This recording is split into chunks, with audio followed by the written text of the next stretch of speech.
en juin 2019. Un trailer annonçant la suite d'un jeu déjà considéré comme un chef-d'œuvre en à peine 2 ans, jugé comme étant un des meilleurs jeux de l'histoire, The Legend of Zelda Breath of the Wild. Et après presque 4 ans d'attente, le 12 mai 2023 est sorti The Legend of Zelda Tears of the Kingdom. Maintenant cela va faire quasiment 4 mois que le jeu est sorti, et son histoire est extrêmement dense et subtilement complexe. C'est pourquoi aujourd'hui j'ai décidé de vous la narrer et de vous l'expliquer le plus clairement possible. Attention, je vais absolument spoiler chaque détail de l'histoire.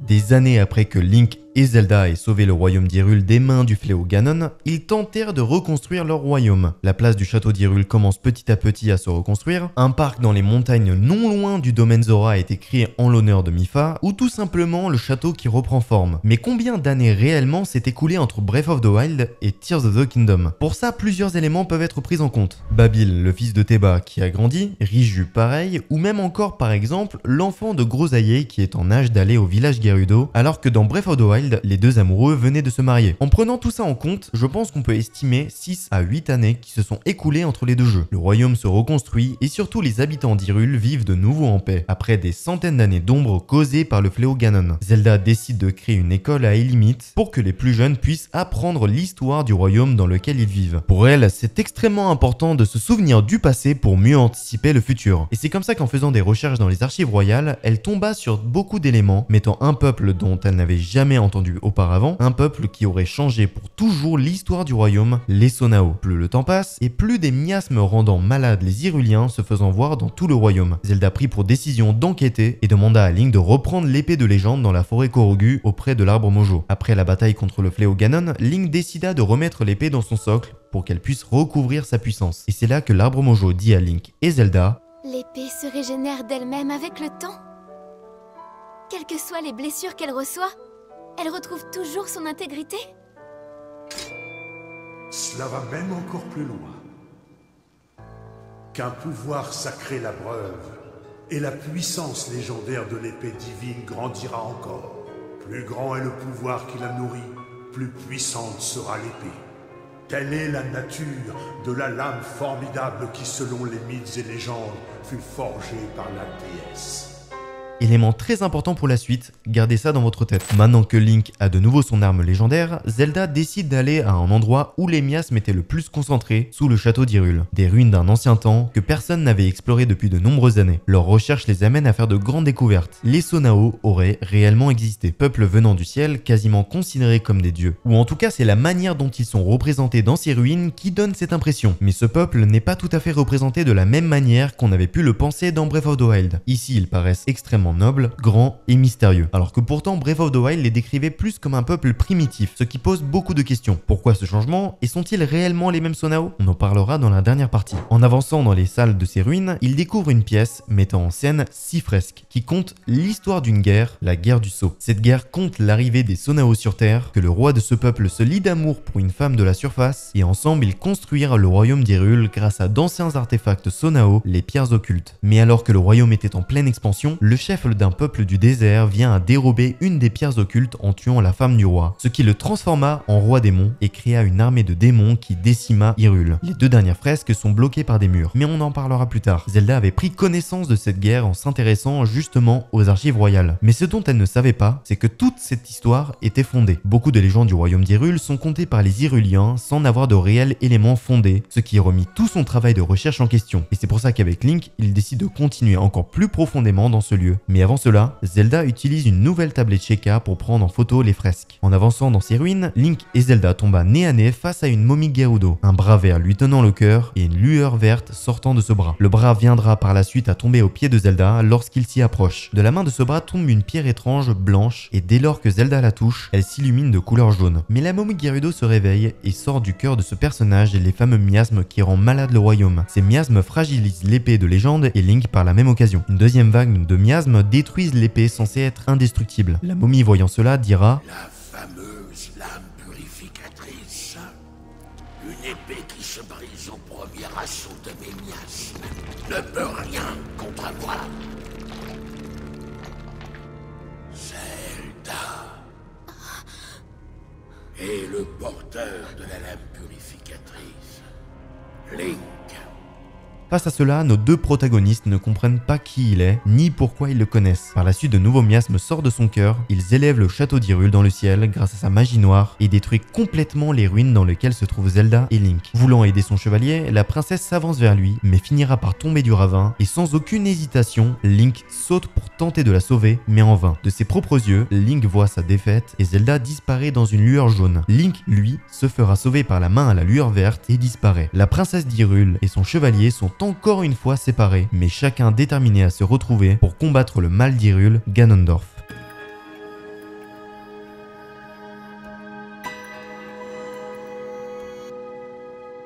Zelda a été en fait emportée dans un lieu qui lui paraît inconnu au premier regard. Deux personnages étranges viennent à la réveiller, et là on se rend compte que Zelda n'est plus dans le royaume d'Hyrule. Ou en tout cas un Hyrule qu'elle ne connaît pas, car elle est revenue quasiment 100 000 ans en arrière. Je dis 100 000 ans car ce sont de pures suppositions, mais j'en parlerai dans la dernière partie. Ces deux personnages qui ont recueilli Zelda sont Raoru et Sonia, les personnages qu'elle avait vus plus tôt sur la fresque, les fondateurs du royaume d'Hyrule. Sonia, une humaine, et première élienne du royaume, et Raoru est un Sonao, exactement comme les statues que Link et Zelda avaient vues. Ces grand et noble personnage. Notre princesse du royaume vient vite à leur expliquer qu'elle doit aider Link des mains de ce sombre personnage. Le roi et la reine ne comprenant pas, ils lui expliquent qu'ils sont les fondateurs du royaume et Zelda se rend compte de ce qu'il se passe. Elle veut à tout prix rentrer à son époque et retrouver Link, mais Raoru lui conseille de venir voir sa sœur, Mineru, une érudite des technologies Sonao. Lorsqu'elle se rencontre, Mineru fut vite intéressée par Zelda, lui expliquant que sa tablette Sheikah l'intéresse et va l'inspecter. Mais de là, elle ressent en Zelda un pouvoir inattendu, le pouvoir du temps. Dès lors que Zelda a touché la pierre venant de la main à la lueur verte, la pierre a reconnu Zelda comme détentrice du pouvoir du temps, et comme dernier recours, elle l'a amené dans le passé. En comprenant cela, Zelda pense pouvoir revenir dans le présent, mais Mineru lui explique que cela ne tient qu'à elle. La pierre occulte n'amplifie que le pouvoir de son porteur, et c'est donc à lui de l'utiliser à bon escient. Mais Mineru parle d'un autre moyen de voyager dans le temps, une pratique interdite, une légende Sonao qui ne doit en aucun cas être pratiquée, le rite draconique. Pierre occulte par un être ingéré voit la chair en dragon transformée,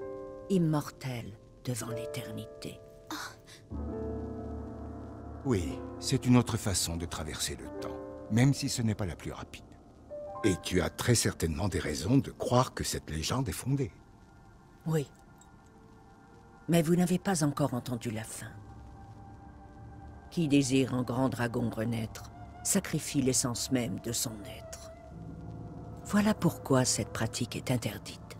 Élément extrêmement important, donc gardez-le bien dans votre tête. Zelda décide donc d'accompagner Raoru et Mineru pour tenter de contrôler son pouvoir, notamment durant un assaut d'un peuple du royaume qui n'a jamais répondu aux invitations de Raoru dans le château, le peuple des Gerudo, peuple composé de femmes, mais tous les 100 ans, un homme naît et de par sa naissance en devient le chef. Raoru, Sonia et Zelda réussiront à arrêter l'assaut de Ganondorf, le chef des Gerudo, à la suite duquel le chef des Gerudo accepte une bonne fois pour toutes l'invitation de Raoru, et plusieurs échanges montrent Ganondorf comme envieux du pouvoir des Sonao, de la couronne et surtout du royaume. Les Gerudo vivent dans le désert alors que eux vivent paisiblement dans leur château. Mais ils ne se laissent pas abattre et expliquent à quel point malgré le fait que les Sonao soient quasiment considérés comme des dieux, il n'en reste que deux à Hyrule, le roi et sa sœur. Zelda et Raoru, à la suite de ces échanges houleux, distinguent en Ganondorf une certaine rancœur et surtout une certaine malice. Plusieurs jours s'écoulent et la servante du royaume voit Zelda de nombreuses fois dans la nuit se baladant dans le château. Une Zelda différente, sans âme, à l'air quasiment malfaisant. Mais un soir, cette étrange Zelda demande à Sonia de discuter, seule à seule, en extérieur. La reine chercha dans le château voir si c'était bien la réelle Zelda qui lui avait parlé. Sonia se rendit à l'extérieur et commence à discuter. Et dès lors qu'elle a eu le dos tourné, Zelda envoya une dague en la direction de Sonia. Ce n'était bien pas Zelda. Et la réelle princesse d'Hyrule a sauvé la reine grâce à son pouvoir du temps qu'elle réussit enfin à contrôler. L'autre Zelda a disparu. Mais Sonia, le dos tourné, se fait tuer par le chef des voleurs, Ganondorf. Il prit la pierre occulte de Sonia et est devenu l'être qui décima Hyrule pendant des millénaires, le roi démon. Raoru viendra au secours de Zelda et Sonia, mais il était trop tard. Ils furent obligés de se replier. Le roi d'Hyrule demanda à 4 guerriers en qui il avait confiance, de 4 peuples différents, les Piaf, les Zora, les Gorons, et pour finir, une Gerudo qui ne suivra pas le roi démon. Tous ensemble, à l'aide des pierres occultes deviennent les sages du royaume, des êtres ayant pour but de protéger le royaume contre le mal. Le premier étant Ganondorf. Juste avant d'aller retrouver Ganondorf dans les sous-sols du centre du royaume pour le combattre et l'exterminer pour de bon, Zelda et Raoru auront une discussion. Zelda lui explique que l'être malfaisant qui a créé le cataclysme à son époque est le roi démon et que quoi qu'il puisse se passer, la bataille ne finira que par une défaite. Raoru, étant conscient de son destin, exprime à Zelda son souhait. Seul Link, dont Zelda lui a beaucoup parlé, pourra sauver le royaume. Même si c'est dans 100 000 ans, lui seul peut le faire. Face à Ganondorf, Raoru, Zelda, Mineru et les 4 sages sont désemparés. 7 contre 1 et pourtant ils gagnent largement face à eux. Raoru se rend compte que Zelda avait bien raison. Le dénouement de son histoire se finit ici. Celui qui a construit le royaume a vu sa femme mourir devant ses yeux et rongé par les remords d'avoir laissé Ganondorf dans son royaume, voit comme seule fin la sienne. D'un dernier geste, les sages voient une chance d'attaquer le roi démon, ce qui était en fait une feinte pour que Raoru l'approche, utiliser sa pierre occulte et sceller à tout jamais Ganondorf. Mais le saut viendra à tuer Raoru et à l'inverse pour Ganondorf, 10 000 ans passent aussi vite qu'un battement de cils. Et c'est là que Raoru lui parle de celui qui viendra l'exterminer dans un futur lointain, un chevalier si puissant que lui-même ne pourra rien contre lui, le chevalier à la lame purificatrice Link.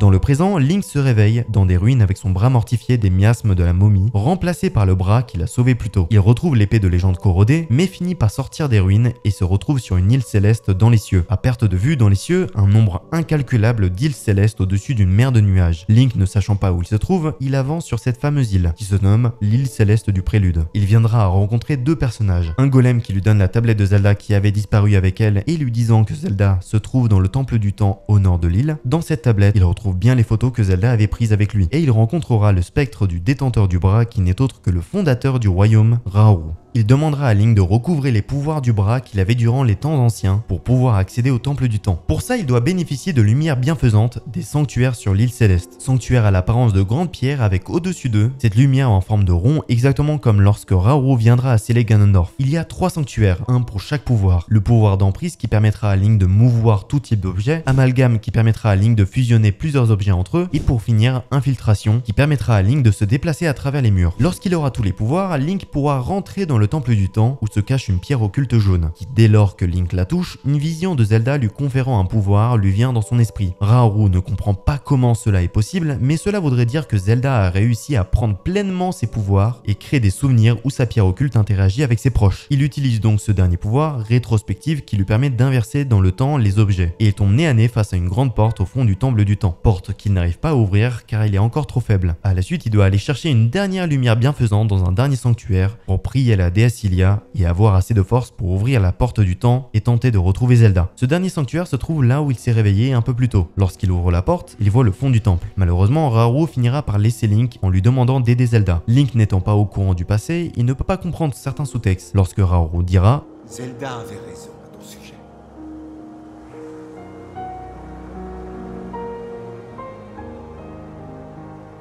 Prends soin d'elle. Je te la confie. » Raoru finira par disparaître à tout jamais. Link s'avance jusqu'au fond du temple, sur un bout de terre qu'il arrive à rejoindre grâce à ses nouveaux pouvoirs, mais de là une lueur jaune, qui lorsque Link s'approche, fait retentir l'épée de légende. De la même façon que la lueur retentit, et lorsqu'il mit l'épée de légende à l'intérieur, elle disparaît complètement avec la lueur jaune. À la suite, retentit le cri d'un dragon blanc, sortant d'en dessous de la mer de nuages et la fendant en 2. Et Link se rend compte qu'il était en fait juste au-dessus du centre d'Hyrule, et de là, il entendit la voix de Zelda lui disant «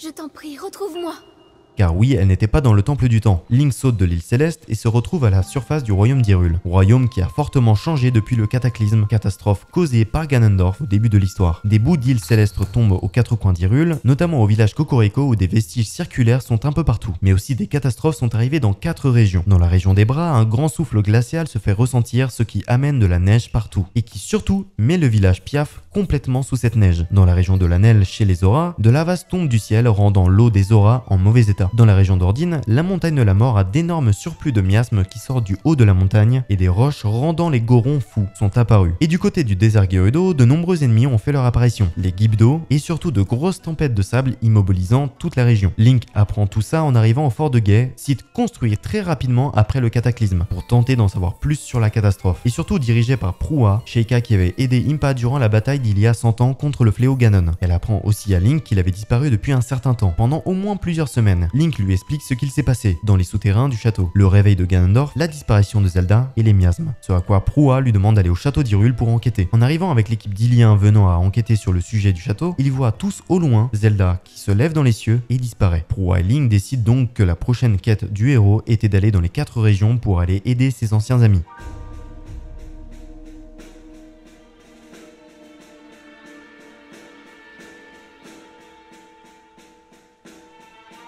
En allant au nord-ouest vers le village des Piaf, il tombe sur un géoglyphe, une sorte de dessin directement fait dans le sol. Et de là, il revoit Impa, qui n'est plus la chef de Cocorico, lui disant que peut-être en étant en hauteur, il aurait plus d'explications. Ils utilisent les nouveaux pouvoirs de Link pour utiliser une montgolfière et tout en haut, ils découvrent une chose intéressante. À un endroit du dessin, une petite flaque qui, dès que Link s'en approche, son pouvoir rétrospectif réagit. Les gouttes d'eau s'inversent dans le temps et Link voit un souvenir, une vision du passé, un souvenir de Zelda. Cette première vision est le moment où Zelda arrive dans le passé et rencontre Raoru et Sonia. Link en parle à Impa et se dirige vers le temple oublié dans l'énorme canyon juste au nord pour continuer à suivre les traces de ces géoglyphes. Et de là, il tombe sur un temple délaissé que Link peut ouvrir grâce à ses nouveaux pouvoirs. Temple qui montre une carte d'Hyrule avec tous les géoglyphes pour qu'il puisse voir absolument tous les souvenirs de Zelda. Souvenirs qui retracent absolument tous les événements que je vous ai comptés dans la partie précédente, ou en tout cas la quasi-totalité, mais j'en parlerai dans la prochaine partie. Link continuera vers le village Piaf où il découvre le froid glacial, mais surtout aussi une sorte d'énorme cumulonimbus juste au-dessus de la grande montagne des bras. Link revoit son ami Teba, guerrier Piaf dans Breath of the Wild, devenu chef du village depuis, qui lui explique que depuis le cataclysme, cet énorme cumulonimbus a rendu toute la région glaciale. Il viendra à tenter d'aller tout en haut dans le ciel avec son fils Babil. Tout en haut du cumulonimbus, il tombe nez à nez face à une structure ancienne, l'arche céleste, le temple du vent. L'histoire de ce temple remonte avant même l'existence de Raoru, une période où le peuple des Piaf vivait dans le village sereinement, avec le vent qui souffle dans la région. Mais un jour où ce vent ne souffla plus, ils virent leur terre petit à petit périr. Leur seul moyen était la prière. Et c'est alors qu'un être divin fendit les nuages, un être considéré comme un dieu par les Piaf par la suite. Mais ce dieu resta pour toujours sur une colline, voulant à tout prix retrouver ses terres. Les Piaf décida alors de l'aider, mais en vain. Aucun Piaf n'était assez fort pour pouvoir amener le dieu au-dessus des nuages. Mais le dieu dira au chef de rassembler assez de matériaux pour pouvoir retourner chez lui. Sans aucune hésitation, les Piaf se démènent à leur tâche. Dès lors qu'ils eurent assez de matériaux, le dieu les utilisa et créa des bateaux volants. Les Piaf le suivirent dans les bateaux et ces bateaux les amena tout au-dessus des nuages, là où à perte de vue, des îles célestes arborent les cieux. Les Piaf à contre-cœur décidèrent de retourner chez eux. Mais un jour, le vent reprit son cours et en regardant dans le ciel, un gigantesque bateau envoyé par le dieu pour les remercier flottant dans les cieux. Et c'est grâce à ce bateau que le vent reprit. Telle est la légende de l'arche céleste.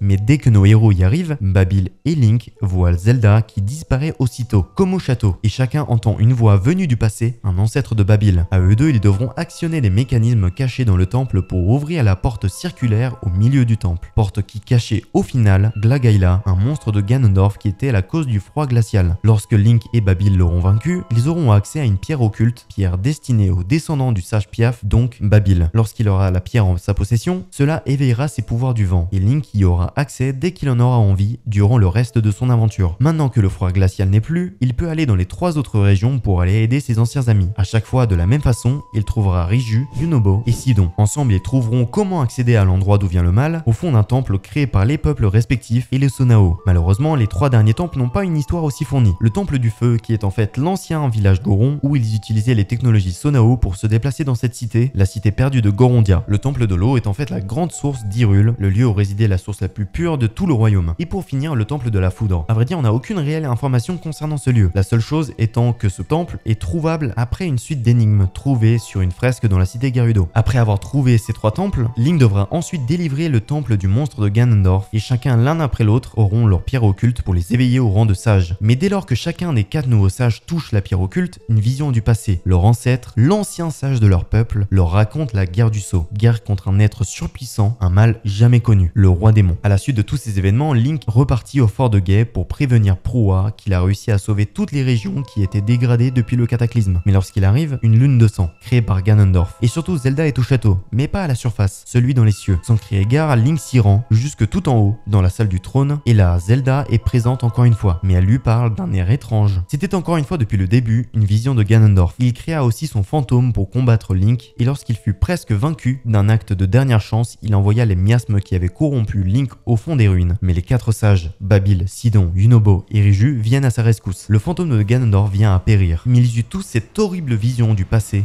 lorsque Ganondorf a réussi à contrôler le royaume et le façonner à son image. Mais Ganondorf dira qu'il reviendra lorsqu'il aura ses pleins pouvoirs. Les 4 sages et Link, de peur face au mal, ne savent pas comment devenir plus puissants face à Ganondorf. Mais c'était sans compter l'arme la plus puissante d'Hyrule, l'épée de Link, la lame purificatrice.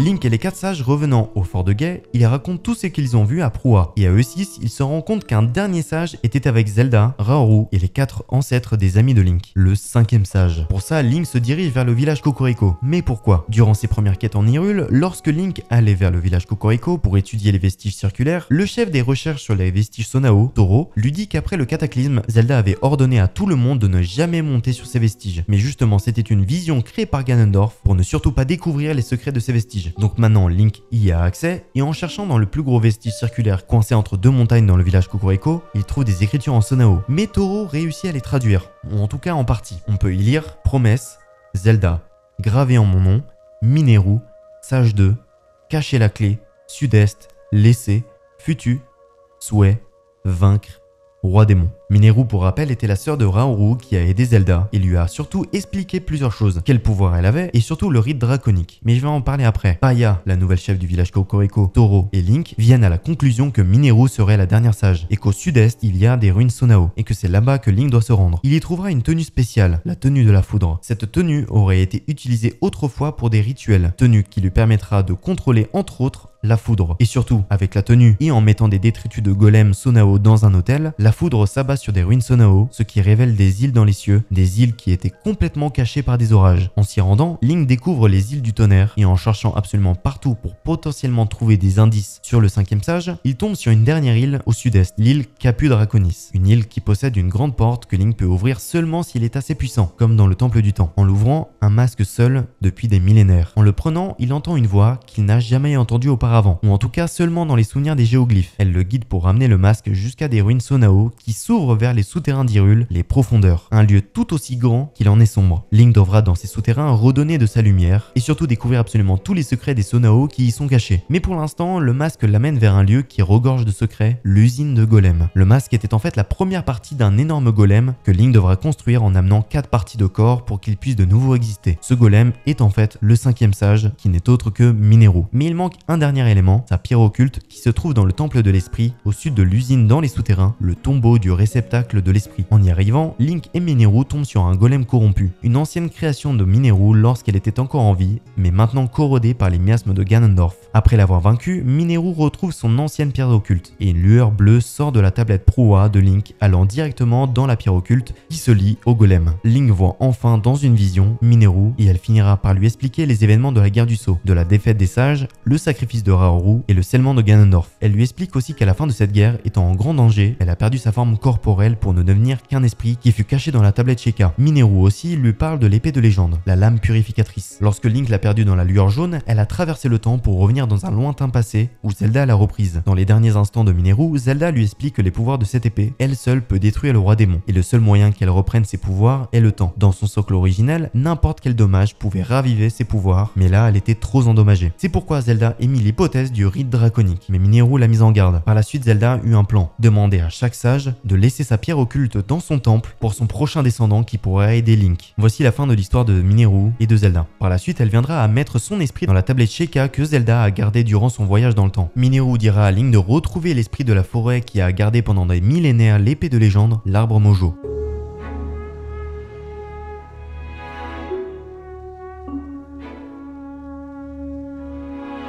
On arrivant dans la forêt Korogu, aucun Korogu ne parle à Link. L'arbre Mojo est extrêmement endommagé, il lui dira juste ou mes entrailles. En allant au fin fond de l'arbre Mojo, exactement comme dans Ocarina of Time, il découvre un fantôme de Ganon qui libérera des miasmes toute la forêt lorsqu'il sera vaincu. Étonné de ne plus voir l'épée de légende dans le dos de Link, il lui explique qu'il ne sait pas où elle est et qu'elle a disparu. On sait grâce à Mineru qu'elle est revenue dans le passé après la guerre du Sceau auprès de Zelda, mais nous n'avons pas plus d'informations. Pourtant l'arbre Mojo lui indique sur la carte de la tablette Sheikah où elle se trouve. Elle se déplace et elle indiquerait la position du dragon blanc. Pour tenter de comprendre, Link finit sa quête des géoglyphes, mais lorsqu'il finit par voir le dernier géoglyphe, le dragon retentit et vient se loger au centre de la péninsule en tourbillon à l'est d'Akala. Link s'y rend et voit le dernier souvenir de Zelda, souvenir pendant lequel elle ingère une pierre occulte procédant au rite draconique dont elle avait parlé plus tôt avec Mineru. Pendant ce souvenir, la lueur bleue de la tablette proie, qui n'est autre que l'esprit de Mineru, vient dans le passé à s'endormir dans la tablette Sheikah. Zelda la donne au golem qui, des millénaires plus tard, la donnera à Link. D'où le fait qu'au tout début, je vous disais, il viendra à rencontrer deux personnages. Un golem qui lui donne la tablette de Zelda qui avait disparu avec elle et lui disant que Zelda se trouve dans le temple du temps au nord de l'île. Le golem ne mentait pas en soi. La dernière fois qu'il a vu Zelda était bien à cet endroit précis où elle a disparu, ou en tout cas l'endroit où pour toujours elle n'est plus devenue humaine. Tous les souvenirs que Link voyait depuis le début étaient les larmes du dragon,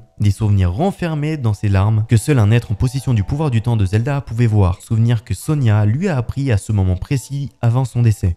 Si je maîtrisais le temps comme vous, si j'étais capable de le plier à ma volonté, j'aurais de bien meilleures chances d'y parvenir. Voyons voir. C'est simple. C'est comme si chaque objet avait des souvenirs qui lui sont propres. Demande-lui d'où il vient et comment il est arrivé où il est. Tu peux ensuite l'aider à rebrousser chemin. Des souvenirs dans un objet. Zelda, depuis des millénaires, erre dans les cieux en attendant son chevalier, en attendant Link. Alors que pour lui, seulement quelques semaines les a séparés. Mais déterminé à retrouver sa lame purificatrice et à retrouver sa princesse, il part dans les cieux pour la retrouver. Au-dessus de la tête du dragon blanc, l'épée endormie depuis des millénaires. Mais malheureusement, lorsqu'il tente de la brandir du front du dragon, il vient à crier. Mais Link étant assez fort, il tient. Et le dragon l'emmène encore plus haut dans les cieux, encore plus haut que les îles célestes, là où il n'y a que des nuages à perte de vue, des nuages couleur d'or. Le dragon calmé laisse Link prendre son arme qui lui revient de droit. Une vision de Zelda apparaît dans son esprit. Link. Link. L'épée de légende. Ton épée. Elle seule est capable de détruire le roi démon. Leur précédente rencontre l'a profondément meurtri.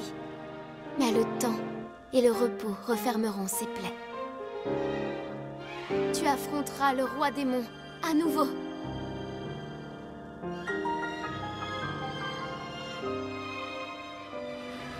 Et quand ce jour viendra, ta lame aura puisé en moi une puissance nouvelle. Tu es notre dernier espoir, le seul qu'il nous reste. Et je prie pour qu'elle retrouve un jour son chemin jusqu'à toi.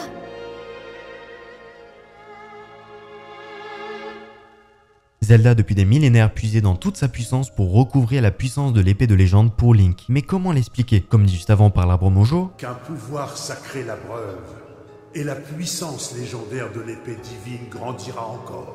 Plus grand est le pouvoir qui la nourrit, plus puissante sera l'épée.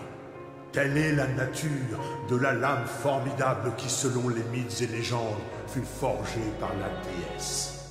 en gros, Zelda, grâce à ses pouvoirs de la lumière et du temps, elle a réussi à donner de nouveaux pouvoirs à cette lame qui, depuis la nuit des temps, éloigne le mal d'Hyrule. Maintenant pour Link, il ne reste plus qu'une seule chose à faire, retrouver le roi démon. Pour sûr, il n'est pas dans le château d'Hyrule dans les cieux. Sur les îles célestes, cela apparaît complexe, sachant qu'au moment du cataclysme, il est tombé dans le ravin. Les seules pistes que Link pourrait avoir sont les souterrains. Pour ça, il se rapproche de Josha, la nouvelle assistante de Proa, qui s'occupe d'étudier les profondeurs d'Hyrule depuis que les abîmes sont apparus dans le royaume à la suite du cataclysme. Elle demande à Link d'étudier une stèle qui montrerait Raoult avec un nouveau pouvoir. Et Josha lui parle aussi d'étranges statues représentant différents peuples. Mais je vous parlerai de son point précis dans la dernière partie. En allant dans les souterrains, à un endroit précis, Link recevra ce nouveau pouvoir dans la mine centrale abandonnée. Et ce pouvoir est Duplicata. Mais dès lors qu'il reçoit ce pouvoir, grâce à un golem, son ennemi juré vient à l'affronter. Sûrement le plus grand ennemi que Link n'ait jamais connu, le Grand Koga.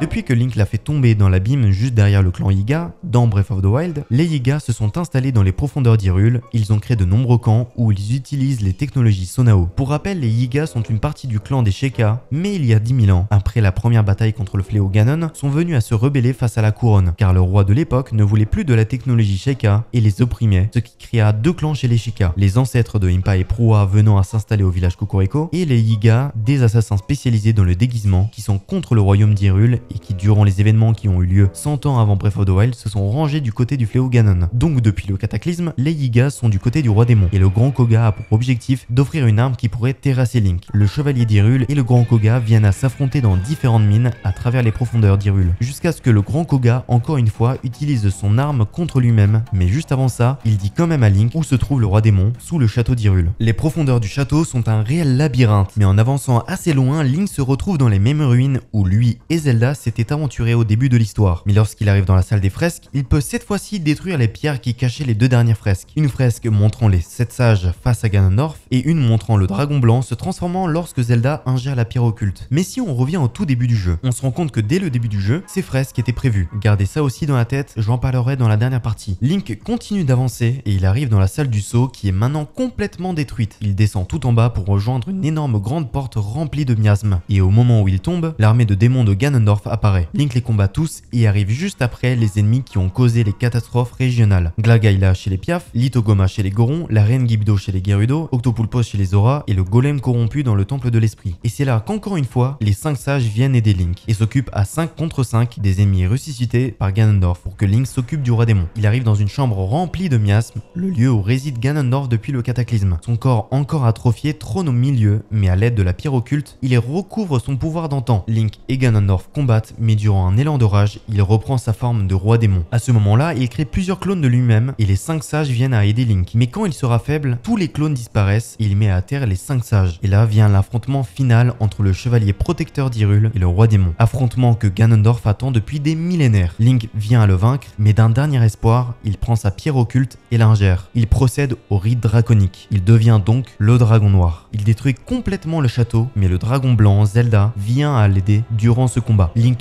détruira les miasmes sur tout le corps du dragon et à la toute fin, une lune de sang apparaît, mais Link se rend sur son crâne pour détruire la pierre occulte à tout jamais et le roi démon disparaît pour l'éternité. Dans une dernière vision où il voit Sonia et Raoru, Link tente de sauver Zelda avec son pouvoir du temps. Les spectres des fondateurs du royaume d'Hyrule l'aident et Zelda vient à redevenir humaine. Link la sauve en tombant dans un lac non loin du château. Après des millénaires, Zelda se rappelle qu'elle est humaine et elle se rappelle de son chevalier. Elle se rappelle de Link. De nouveau réunis avec les 4 sages de nos peuples préférés, ils se retrouvent sur l'île céleste du Prélude, à l'endroit même où Zelda s'était transformé en dragon pour dire au revoir au spectre de Mineru, qui après des millénaires peut voir son esprit rejoindre les morts, car sa quête est enfin terminée. Et maintenant les nouveaux sages protégeront Hyrule de toute leur force, à l'aide du héros légendaire et de la princesse d'Hyrule. Voilà comment se finit l'histoire de Tears of the Kingdom. Mais je ne vous ai pas parlé de tout.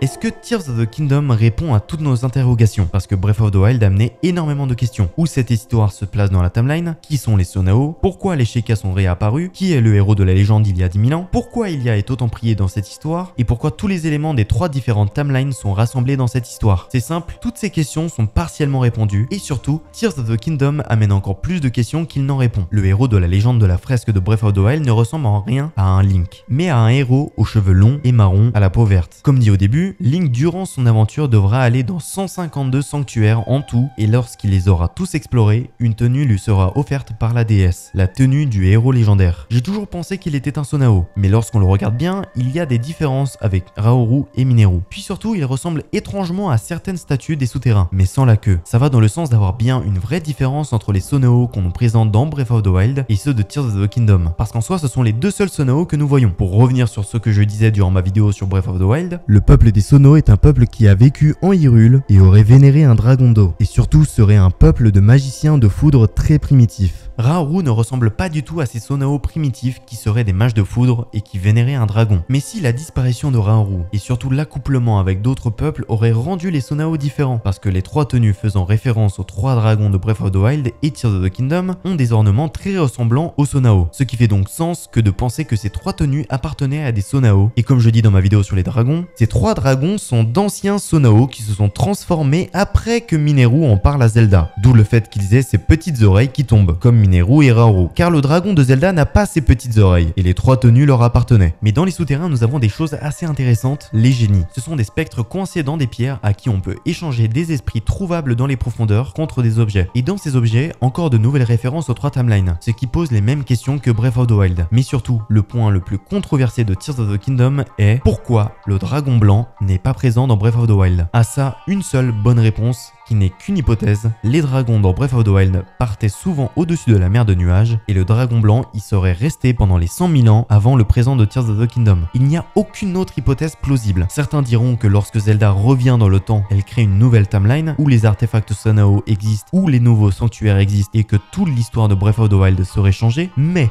Ganondorf, dès le début du jeu, connaît le nom de Link et Zelda, ce qui fausse la théorie. Sans parler du fait que les fresques de la guerre du Sceau, même au tout début du jeu, montrent des éléments montrant ce qu'il y a réellement derrière. Donc cette théorie n'est pas possible. Ou alors si, mais pas exactement comme ça. Laissez-moi vous expliquer. Breath of the Wild et Tears of the Kingdom se passeraient des millénaires après toutes les timelines. Et ces deux jeux font d'énormes références à toutes les timelines. Et donc à tous les jeux Zelda. Mais le but serait de réussir à placer clairement ces deux jeux dans la timeline de l'univers de Zelda. Selon moi, ils ne seraient reliés à aucun jeu Zelda à part un seul qui permettrait de tout expliquer, Skyward Sword. Dans ce jeu, on voit à plusieurs reprises le signe des Sonao, ici dans le Galion des Sables ou sur les robots antiques, ou en tout cas une forme de signe Sonao. Mais ce signe ne fait pas forcément référence à ceux que l'on peut voir dans Tears of the Kingdom, mais plus ceux qu'on voit dans Breath of the Wild. Et aussi, avant même de commencer le jeu, on nous conte l'histoire de la guerre entre Hylia et l'Avatar du Néant. Guerre qui aurait opposé Hylia et 5 peuples, les robots antiques, les Paradus, les Tikwi, les Gorons et les Mogma contre l'Avatar du Néant. Mais avant cette guerre, justement,